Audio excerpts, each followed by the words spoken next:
महाराष्ट्र की इस पवित्र भूमि पर, महाराष्ट्र की इस पवित्र धरा पर छत्रपति शिवाजी महाराज की ये पावन धरा,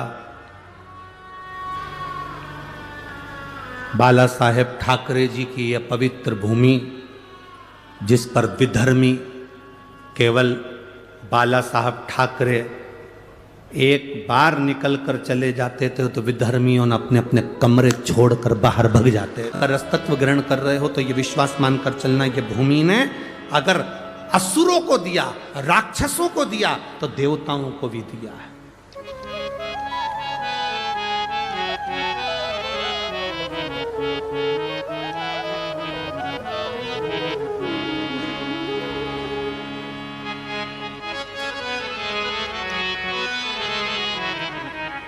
प्रदान करता है शिव तत्व। एक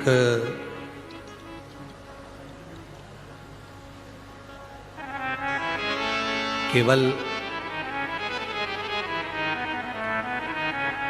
किसी ने एक प्रश्न किया था कि सीहोर, उन्होंने एक प्रश्न लिखकर भेजा था कि ये गौतम ऋषि के आने के बाद गोदावरी मैया का प्रागट्य हुआ।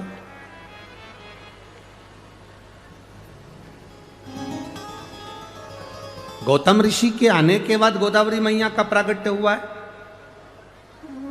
जिसने प्रश्न किया वो अच्छे से एक बार स्कंद पुराण पढ़ना,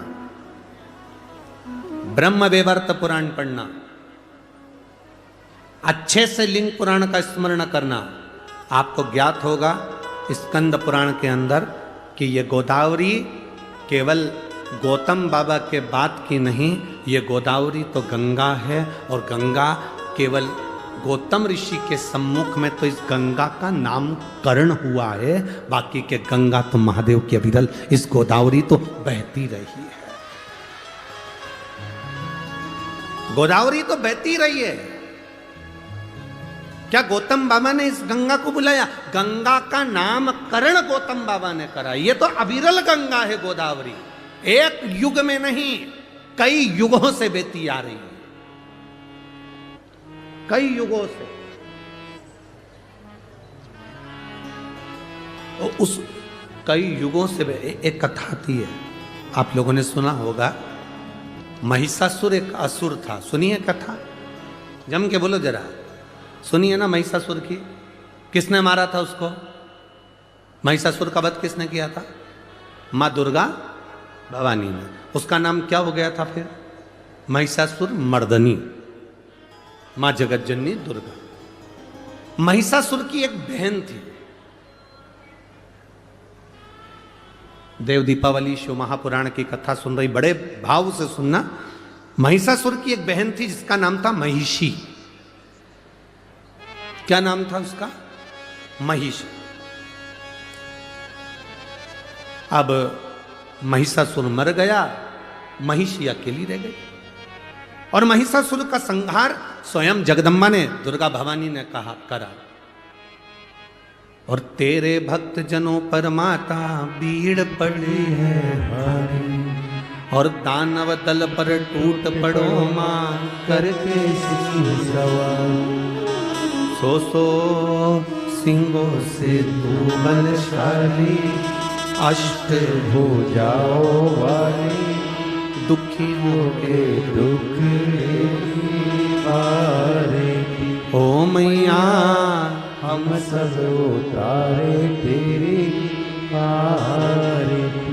माता के कितने हाथ हैं? फिर से बोलो जम के। तेरे भक्त जनों पर माता वीर पड़ी है भारी, दानव दल पर टूट पड़ो मां करके सिंह सवारी। सो सिंहों से तू बलशाली, अष्ट भुजाओं वाली। कितनी भुजा?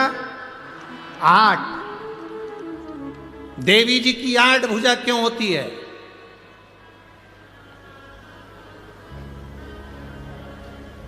भगवान शंकर की 4 भुजा, भगवान नारायण की 4 भुजा, द्वारकाधीश की चार भुजा।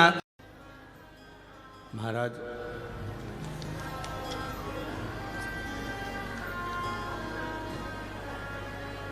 हम तो यहाँ नासिक शहर के जितने भी भक्त लोग कथा को श्रवण करने के लिए आए, हम उनसे कहेंगे ये तो बाबा की कृपा आप लोगों के एक लोटा जल से हुई है।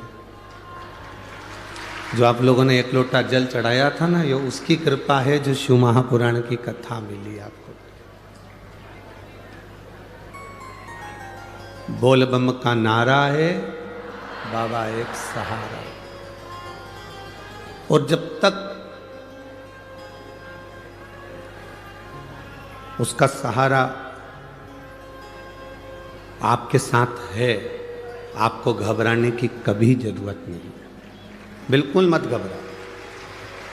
बस निवेदन है कि ऐसा ना करिएगा कि 2-3 महीने मंदिर गए और 3 महीने के बाद फिर 15-20 दिन छुट्टी कर ली, फिर मंदिर चले गए, फिर 15-20 दिन छुट्टी कर ली, फिर मंदिर चले गए। नहीं, अपने घर का एक नियम बना लो। आप मंदिर नहीं जा पा रहे हो तो आपके बच्चे को मंदिर भेजिए। वो नहीं जा पा रहा तो अपने पति मंदिर जाएं, एक लोटा जल चढ़ा कर आए।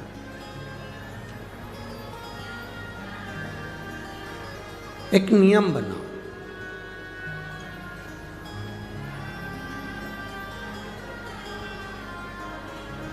जैसे घर के दरवाजे में थोड़ी सी सरंग हो जाती है, घर का दरवाज़ा थोड़ा सा खुला रह जाता है, घर के दरवाजे में कोई जगह रह जाती है, घर के अंदर कोई खिड़की में कोई सरंग रह गई, कोई जगह रह गई, तो उसमें से चूहा अंदर घुस जाता है। बोलो सही है कि गलत है? बोलो बोलो, जम के बोलो।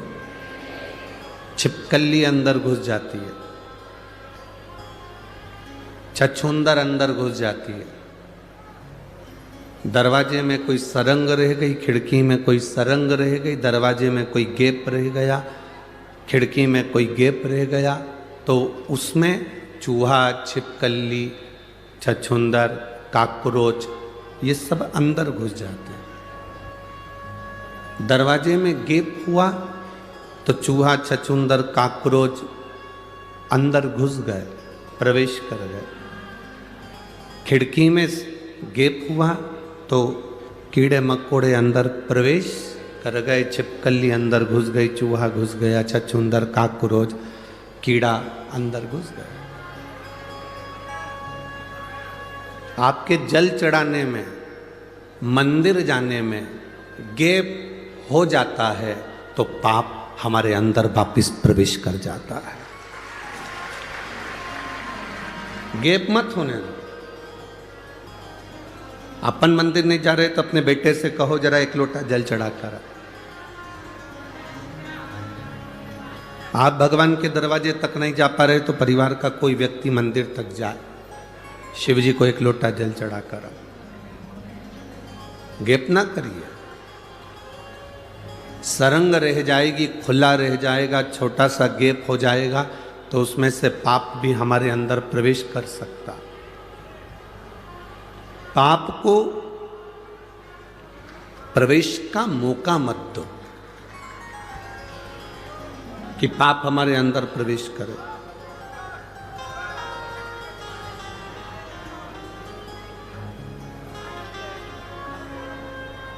अपने पुण्य का हिस्सेदार कोई नहीं होता, अपने पाप का हिस्सेदार कोई नहीं होता,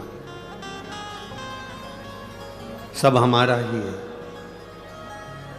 2 चीजें ऐसी हैं जिसका हिस्सा कभी नहीं हुआ। एक माँ का दूध और दूसरा आपने जो माला जपी, भगवान का भजन किया उसका। माता के दूध का भी हिस्सा नहीं होता। जब माँ अपने बच्चे को दूध पिलाती है तो आंचल को ढाक कर, पल्लू से ढाक कर दूध पिलाती है, और जब कोई भजन करता है तो हाथ को ढाक कर भगवान का भजन करता है। क्योंकि माँ जब बच्चे को दूध पिलाए वो भी नहीं दिखना चाहिए, और जब आप भगवान का भजन करें तो वो भी नहीं दिखना चाहिए। ये दोनों छुपे रहना चाहिए। माँ का दूध और माला,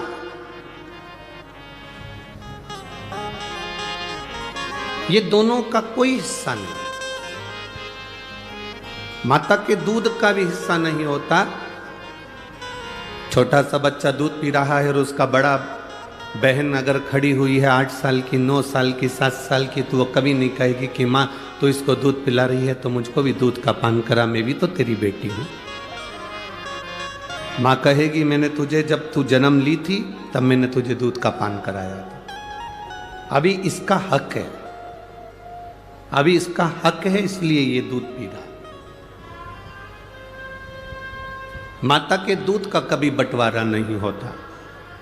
और आपने जो भगवान का भजन करा है, आपने जो जप किया है, इस कथा के पंडाल में बैठकर नासिक की पवित्र भूमि में, पंचवटी की इस पवित्र भूमि में, आपने त्र्यंबकेश्वर बाबा की साक्षी में, माँ गोदावरी के तट पर दामोदर मास में कार्तिक महीने में जो कथा सुनी है, इसका हिस्सा नहीं होगा। ये तुम्हारे खाते की चीज है, तुम्हारे हिस्से की चीज है जो तुम्हारे पास है। ये कहीं नहीं जाएगी, ये कहीं समाप्त भी नहीं होगा। बस दरवाजे में गैप मत होने देना, खिड़की में गैप मत होने देना। दरवाजे खिड़की में गैप होता है तो काकरोच चूहा अंदर आ जाता है, और हमारे भजन में भी गैप नहीं होना चाहिए। मौका मिले, कथा के पंडाल में कथा नहीं सुन सकते, टीवी पर आ रही है उस पर श्रवण करो। दिन में नहीं सुन सकते, रात्रि को सोने से पहले 5 मिनट, हम ज़्यादा नहीं कहेंगे कि तुम 1 घंटा कथा सुनो, सोने से पहले 5 मिनट शिव महापुराण की कथा जहाँ की भी आप निकालना चाहो अपने मोबाइल पर निकाल कर केवल 5 मिनट श्रवण करो। बाबा का श्री शिवाय नमस्तुभ्यम का जाप करो और आराम से बाबा का नाम लेकर बेफिक्र होकर बाबा के भरोसे सब छोड़कर विश्राम करो कि मेरा बाबा मुझे संभालेगा और मेरे परिवार को संभालेगा। रात को जब सोते हो तो घर की सास चिल्ला कर कहती है बेटा ताला लगा दिया, बोलती कि नहीं बोलती? तुम अपने बच्चों से कहते हो दरवाजा बंद कर आया कि नहीं आया, रसोई घर का दरवाजा बंद करा कि नहीं करा, बिल्ली घुस जाएगी, चूहा घुस जाएगा, ये काम करा कि नहीं करा। रात को आप बोलते हो लाइट बंद कर सोना, सारे हॉल की लाइट बंद करना, बाहर की लाइट बंद करना, पानी की मोटर बंद करी कि नहीं करी, ये काम करा कि नहीं करा, वो काम करा कि नहीं करा। आपकी सास भी आपसे कहती है, आप अपने बच्चों से कहते हो, कोई पति पत्नी से कहता है, पत्नी कभी पति से कहती है। रात को सोने से पहले आपको पूरी चिंता रहती है और आप सब कुछ देख कर सोते हो, इसलिए रात्रि को सोने से पहले आप 5 मिनट का नियम बनाओ कि मुझे शिव महापुराण की कथा श्रवण करना है। आप अगर जैसे घर देखकर सोते हो उसी तरह परमात्मा का भक्ति का भजन देखकर सोओगे तो परमात्मा भी पूरी रात तुम्हारे घर को देखता रहे, आप उसके भरोसे।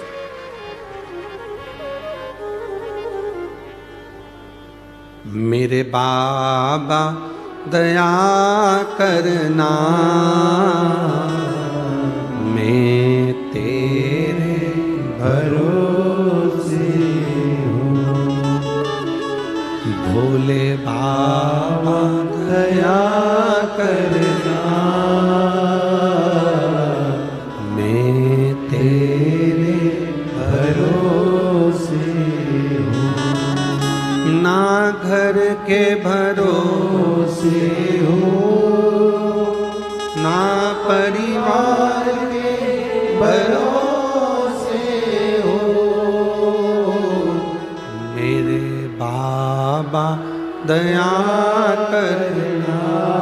एक नंबर, मैं तेरे भरोसे हूँ, मेरे बाबा दया करना, मैं तेरे भरोसे। ना इनके भरोसे हूँ, ना उनके भरोसे हो, ना इनके भरोसे हूँ, ना उनके भरोसे हो। मेरे बाबा दया करना,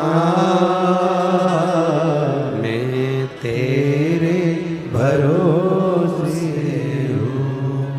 भोले बाबा दया करना, मैं तेरे भरोसे हूँ। हम उसके भरोसे सोए, हम उसके भरोसे जागें, हम उसके भरोसे रहें, तो जब हम उसके सहारे हो जाते हैं तो चिंता नहीं रहती। छोटा बच्चा देखा है, आपकी गोदी में एक बच्चे को लेना, ऐसा उचकाना, रोएगा कि हंसेगा? जम के तो बोलो, हंसेगा। क्यों? उसको मालूम है बड़ी बड़ी कुर्सियों पर, बड़ी बड़ी टेबल पर, पलंग पर बच्चा चढ़ता है। कब चढ़ता है? जब उसकी मम्मी, जब उसके पापा, जब उसकी माँ, जब उसके पिता उसके पास होते हैं। चढ़ता है, कूदता है। उसको मालूम है अगर मैं गिरूंगा तो मेरी माँ मुझे संभाल लेगी, मेरे पिता मुझे संभाल लेंगे। एक हवाई जहाज जा रहा था और पायलट ने अनाउंस कर दिया मौसम ठीक नहीं है और ऐसा लग रहा है आप लोग सीट बेल्ट बांध लें, और ये हवाई जहाज कहीं ना कहीं ऐसा लग रहा है कि स्थिति ठीक नहीं है, कोई भरोसा नहीं, कोई भरोसा। सब ने सीट बेल्ट बांध लिया, हवाई जहाज चल रहा था। एक बच्ची 6 साल की गेम खेल रही थी, टॉफी खा रही थी। हवाई जहाज में बैठे हुए लोगों ने कहा तुम सीट बेल्ट बांध लो। ऐसा लग रहा है सबके आंख में आंसू है, तुम मुस्कुरा रही हो, तुम हंस रही हो, गेम खेल रही हो, टॉफी खा रही हो, बिस्कुट खा रही हो, क्या तुम्हारे मन में भय नहीं है? उसने कहा नहीं। तुम्हें मालूम है हवाई जहाज अभी नीचे गिरने वाला है, तुम्हें भय नहीं है? नहीं। क्यों? क्योंकि जो पायलट है वो मेरा जब मेरा पिता हवाई जहाज चला रहा है तो ये मेरा विश्वास कहता है, उसको मालूम है मेरी बेटी पीछे बैठी है, कुछ भी होगा वो सही जगह ही उतारेगा, मरने नहीं देगा। ये विश्वास आपके भीतर होना चाहिए कि आपको, आपके परिवार को, आपकी जिंदगी को चलाने वाला देवाधिदेव महादेव वो मेरा बाबा बैठा हुआ है, तो आपको डूबने नहीं देगा, वो डूबने नहीं देगा। ऐसा कोई कण, ऐसा कोई क्षण जहां शिव ना हो, कोई जगह बता दो जहां शिव ना हो। एक एक कंकर में शंकर समाया, एक एक बिंदु में शिव तत्व समाया, एक एक बिंदु में। कभी आप लोग, आपके क्षेत्र में कहीं ब्रह्म कुमारी आश्रम हो तो वहां जाकर अगर आप देखे होंगे तो वहां एक बिंदु से शिव की उत्पत्ति बताई जाती है। आप उन बहनों से पूछेंगे तो वो कहेंगे ये बिंदु से शिव की उत्पत्ति है। एक बिंदु से शंकर, शंकर में बिंदु है और बिंदु में शंकर है, और फिर उन देवाधिदेव महादेव से आगे आगे जो रचना हुई, नारायण, ब्रह्मा, देवता सब प्रकट होते चले गए। उस बाबा को पहचानना, शिव को जानना बहुत कठिन है। जो जान गया वो जानने के बाद फिर गलती नहीं करा। रात्रि को सोने से पहले उसका भजन जरूरी है। सांप से डरते हो ना? अरे बोलो तो, नहीं डरते हो तो मंगवा के छोड़ दे। सांप से डरते हो तो पाप से भी डरा करो। जब सांप से भय लगता है तो पाप से क्यों नहीं लगता? हम किसी को अपशब्द कह रहे हैं, ताने दे रहे हैं, गाली दे रहे हैं, आड़ा टेढ़ा कर रहे हैं, ये श्रेष्ठता नहीं। तो कई लोग कहते हैं गुरुजी आप कहते हो कि गंदा मत बोलो, अपशब्द मत बोलो, ताना मत दो, गाली मत दो, आड़ा टेढ़ा मत बोलो, और दूसरे लोग हमको बोलते हैं वो। अरे तो हम तो हमेशा कहते हैं ना, जो उन्नति की सीढ़ी पर चढ़ता है, जो तरक्की के मार्ग पर आगे बढ़ता है, तो सबसे ज्यादा गाली उसी को पड़ती है। दूसरे नहीं बकेंगे। तुम्हारी कॉलोनी के जो होंगे, तुम्हारे मोहल्ले के जो होंगे, तुम्हारे रिश्तेदार जो होंगे, तुम्हारे परिचित जो होंगे, जो तुम्हें बचपन से देखे होंगे, जो तुम्हें जानते होंगे। नामदेव जी को गाली किसी दूसरे ने नहीं दी, उनके अपनों ने दी। संत ज्ञानेश्वर महाराज को अपशब्द कह देते थे, संत तुकाराम जी को आड़ा टेढ़ा कह देते थे, मीराबाई को आड़ा टेढ़ा कहते थे, रामकृष्ण परमहंस जी को आड़ा टेढ़ा कहते थे, कर्माबाई को अपशब्द कहते थे। भारत की भूमि के एक एक संतों का चरित्र निकाल कर देखिए, उनको कितना अपशब्द कहा गया, उनको कितनी गालियां दी गई, उनको कितना आड़ा टेढ़ा कहा गया। ये संत तो बाद में पुजाए, जब भगवान में समाहित हो गए, जब भगवान में चले गए, संसार छोड़कर चले गए, तब दुनिया के लोगों ने इन संतों को पूजना चालू करा। जब तक जिंदा थे तब तक उनके नगर के लोग, उनकी कॉलोनी के लोग, उनके मोहल्ले के लोग, उनके क्षेत्र के लोग, उनके प्रदेश के लोग उनको अपशब्द कहते रहे। जब वो चले गया तब दुनिया को मालूम पड़ा कि संत तुकाराम जी क्या थे, संत ज्ञानेश्वर क्या थे, संत एकनाथ जी क्या थे, मीराबाई क्या थी, रामकृष्ण परमहंस क्या थे, श्रीमद वल्लभाचार्य जी क्या थे, श्री रामानुजाचार्य जी महाराज क्या थे, श्री निम्बकाचार्य जी महाराज क्या थे। उनको पहचाना फिर लोगों।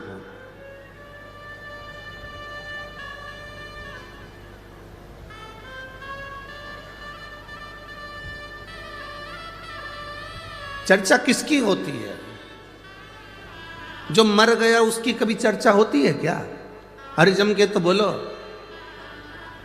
जो जिंदा है, जिसकी हस्ती है, जिसको लोग जानते हैं, उसी की चर्चा होती है। जिसकी हस्ती ही नहीं, जिसको लोग पहचानते ही नहीं, लोग उसको कुछ नहीं कहते।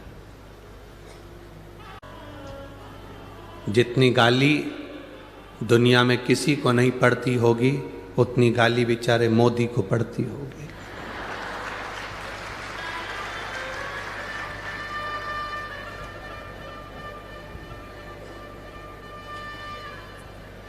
सारे विपक्ष शब्द अपशब्द कहते रहते हैं। तुम्हें तो जरा सी कोई गाली दे दे तो तुम मुंह फुला के बैठ जाओ, उसके बाद भी उसके चेहरे पर सल नहीं आता, प्रसन्नता में अपना कार्य कर कर आगे बढ़ता जाता है। प्रसन्नता में कार्य कर कर आगे बढ़ते जाता। मुड़कर मत देखो कौन ने गाली दी है, कौन ने अपशब्द कहा, कौन ने ताना दिया, किसने क्या कहा। आप अपना कर्म करिए। अरे मत बुरे कर्म कर बंदे, वरना पछताएगा। भगवान की आंखों से तू बच नहीं पाएगा, तू बच नहीं पाएगा। अरे ओ अज्ञानी मत कर नादानी, अरे ओ अज्ञानी मत कर नादानी। तेरे कर्म का फल भी तू ही पाएगा, जैसा किया तूने तेरे आगे आएगा। मत बुरे कर्म कर बंदे, वरना पछताएगा। भगवान की आंखों से तू बच नहीं पाएगा, तू बच नहीं पाएगा। जो मिला हमें समय, उसको हम क्यों गंवाएं? व्यर्थ की बात कर कर, गाली देकर, अपशब्द कहकर, ताने देकर। असली संत, असली साधु, गुरुजन जब जन्म लेता है तो उसको सबसे ज्यादा अपशब्द कहा जाता है, बहुत गालियां दी जाती है, तब तो निखरता है। सोने को तपाएंगे तो उसमें निखार आएगा ना।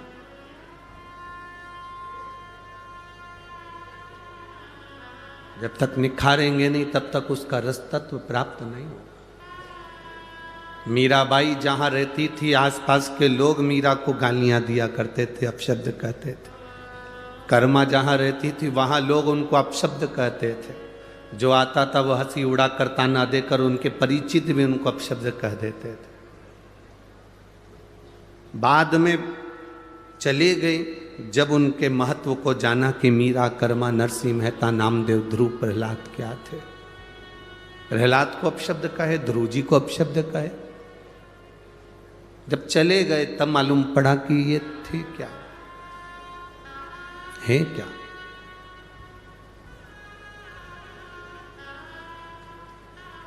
जीते जी पहचानना कठिन है। सास जिंदा है, उसका मन कर रहा है कि मुझे खीर बना के खिला दे। बहू से 4 बार बोल चुकी, खीर नहीं खिलाई। सास निपटी, खीर बनी। सास गई, खीर तैयार। अब सास को नहीं, उसका फोटो जो लगा हुआ है इस्माइल देता हुआ, बस वो कंडा जलाकर, गाय की गोबरी जलाकर, उसको जलाने के बाद थोड़ी सी पूड़ी और खीर उसमें छोड़कर फिर प्रणाम। सास फोटो में विचार कर रही, मैं कहते कहते मर गई तो नहीं खिलाया। मरने के बाद पूड़ी और खीर को मिला के फोटो में चिपकाया। सास बिचारी सिर पे पल्लू डाली, फोटो में ऐसी कैसी मुस्कुराती रही, पूड़ी चिपकी रही। पूरे साल श्राद्ध आई तब पूड़ी और खीर निकली, अगले साल की फिर चिपकी।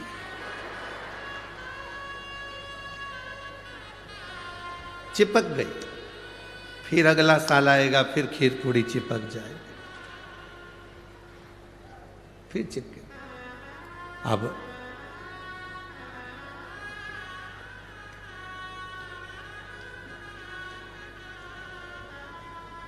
हमारा तो केवल इतना सा निवेदन है, जब तुम्हारे बच्चे दुकान पकड़ ले, जब तुम्हारी बहू रसोई घर पकड़ ले, तुम्हारे बच्चे अच्छे से दुकान चलाने लगे, काम करने लगे, तुम्हारी बहू अच्छे से रसोई घर में भोजन बनाने लगे, घर संभालने लगे, जब तुम्हारे बच्चे दुकान पकड़ लें, तुम्हारी बहुएं तुम्हारा घर रसोई घर पकड़ लें, तब तुम हाथ में पानी का लोटा पकड़ लो और माला पकड़ लो। बस एक लोटा जल चढ़ाना प्रारंभ कर दो।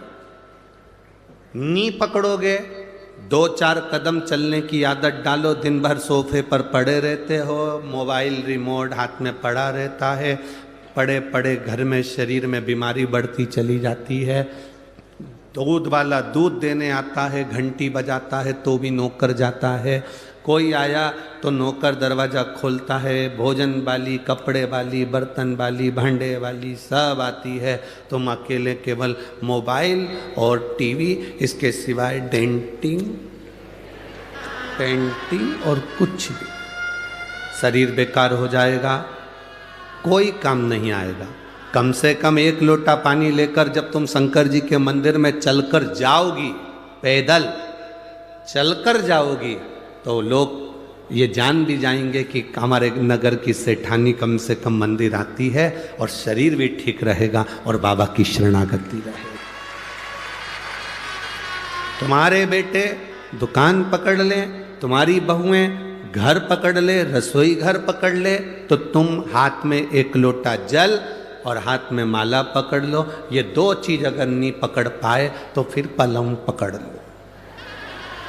फिर डॉक्टर क्या कहेगा? पलंग पकड़ लिया, थायराइड गड़बड़ हो गया, शुगर ऊंची नीची हो रही, बीपी ऊंचा नीचा हो रहा, घुटने दुख रहे, कमर में गैप आ गया, न जाने कितनी कितनी बीमारियां मनुष्य को घेरती चली जाती है। उसका कारण इतना सा है कि तुमने सही समय पर माला नहीं पकड़ी, तुमने सही समय पर पानी का लोटा नहीं पकड़ा, तुमने सही समय पर शिव महापुराण नहीं पकड़ी, तुमने सही समय पर बाबा का नाम नहीं पकड़ा, इसलिए फिर बाद में पलंग पकड़ना पड़ा। पलंग पकड़ो उससे पहले माला पकड़ो। पर कई लोगों की आदत रहती है जब तक पलंग नहीं पकड़ते तब तक माला भी नहीं पकड़ते।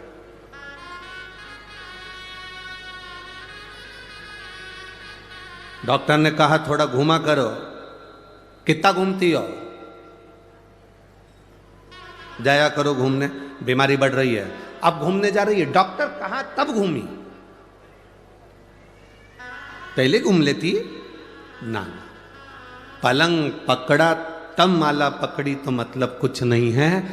एक उम्र होती है, उस उम्र में एक मोड़ आता है और उस मोड़ में सावधानी की जरूरत होती है। बचपन और बुढ़ापे के बीच का जो मोड़ है, कई लोग कहते हैं जवानी में तो घुमा फिरा जाता है, कमाया जाता है, अधेड़ी में तो धंधा पानी देखा जाता है, भगवान का कोई भजन करा जाता है। ये मोड़ है जिंदगी का।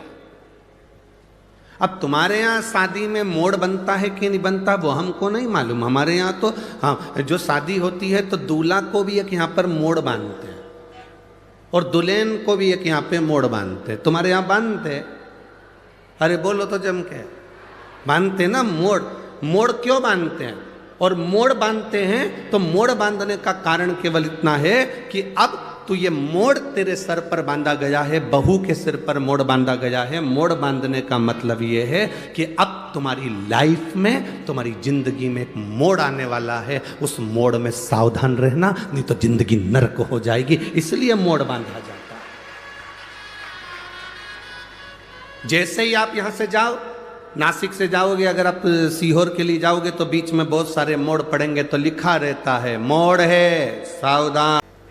कहीं कहीं लिखा रहता अंधा मोड़ है सावधान। बोलो पढ़ा कि नहीं पढ़ा? तुम लोगों ने पढ़ा? मोड़ सावधान हो जाओ, ब्रेक हाथ में रखो, गियर का ध्यान रखो, गाड़ी की स्पीड कम करो।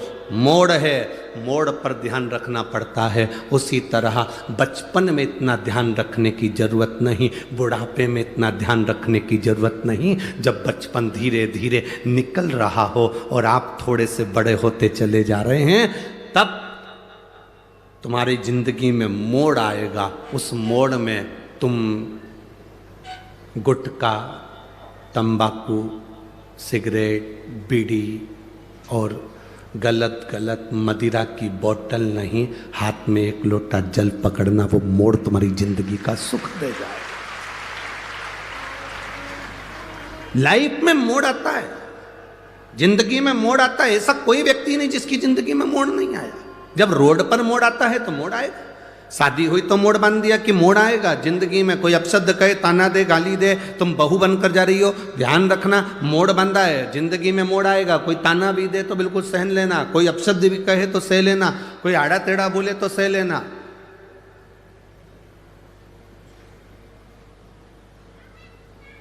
कहीं इधर उधर भटकना मती। आज देव उठनी एकादशी है, बेल भाजी आंवला, उठो देव सांवरा।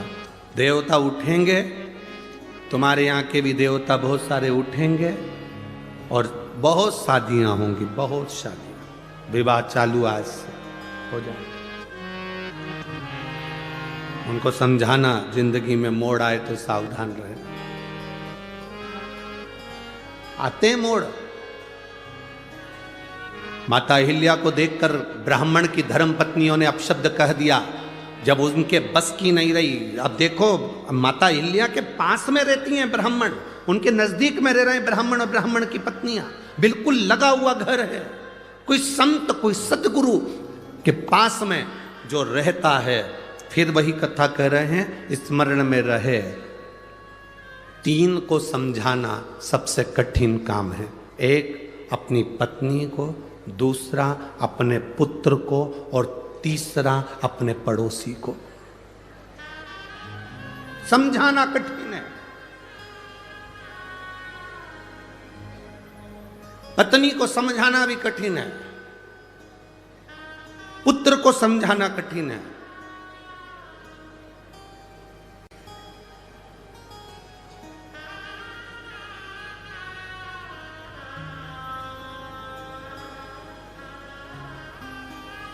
और पड़ोसी को समझाना कठिन, बहुत कठिन काम।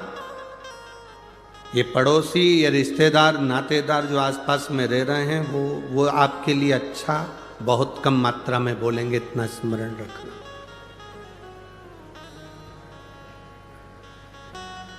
दुनिया के लोग आपकी तारीफ कर देंगे, पर आपके नजदीक रहने वाला आपकी तारीफ नहीं करेगा, वो कुछ ना कुछ तुम्हारी बुराई कर देगा, आप शब्द कह देगा। कौन? किसको जानते हो? कहीं जाकर आप अपने नजदीक में कोई रह रहा, उससे पूछ, अरे कौन? वो प्रदीप मिश्रा है। तो बेवकूफ बनाए, सबको एक लोटा पानी दे दिया, चढ़ाओ, बीमारी भी ठीक हो रही है, पता नहीं क्या सीख के आया हो क्या। प्रदीप मिश्रा ने कभी ये नहीं कहा कि तुम मेरे पास 24 घंटे बैठे रहो। यहाँ इतने लोग बैठे हैं, ईमानदारी से कहना, आप लोगों से मिलने का भी हमको समय नहीं रहता। हम भी बाबा का भजन करते हैं, निवेदन आपसे इतना करते हैं कि आप भी करो। उसने हमें पकड़ा है, संभाला है, तो वो आपको भी संभालेगा। हमारे पास बैठकर क्यों समय बर्बाद। ये आविष्कार भूसे, श्री आविष्कार जी भूसे हमसे कहते हैं, गुरुजी और महाराज उन तो मिलते भी हैं, बातचीत भी करते हैं, आप तो बस केवल अगर मिलने का भी दिन होता है, आप कहते हो कि कथा 5 दिन की होती है तो पीछे के 2 दिन मिलते हो, 7 दिन की कथा होती है तो पीछे के 4 दिन मिलते हो, पर आप मिलते भी तो 1 मिनट के, बस आए, उठे और चल दिए अपना पाठ करने के लिए।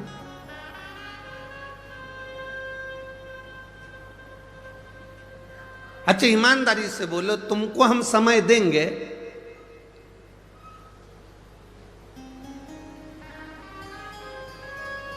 तो हमारे दुख की घड़ी में तुम क्या हमको समय दोगे? सब अपने अपने खेत में, दुकान पर, नौकरी में लगे रहोगे। उसको समय देंगे तो वो हमारी दुख की घड़ी में हमारे सामने खड़ा मिलेगा। तकलीफ, पर आपकी आदत ऐसी होगी, तुम अपने रिश्तेदार को समय देते हो बहुत, शादी में समय देते हो बहुत, फैशन में समय देते हो बहुत, खाने में समय देते हो बहुत, जितने स्टॉल लगे हैं शादी में सब निपटाते हो, सब। भले पानी पूरी के लिए मुंह कितना चौड़ा करना पड़ा, पर खाते जरूर, समय देते। श्रृंगार में समय दिया, रिश्तेदार को समय दिया, परिवार को समय दिया, बेटे को समय दिया, बेटी को समय दिया, कुटुंब को समय दिया, सबको समय दिया। और एक बार एक्सीडेंट हो गया, कहीं बीमारी आ गई, वेंटिलेटर पर पड़े हो, वेंटिलेटर पर पड़े हो, बीमारी आ गई, एक्सीडेंट हो गया, तकलीफ आ गई, कष्ट आ गया, आखिरी का समय पलंग पर पड़े हो। अब अंदाजा लगाना कौन कितना समय दे रहा। बेटियां भी बांट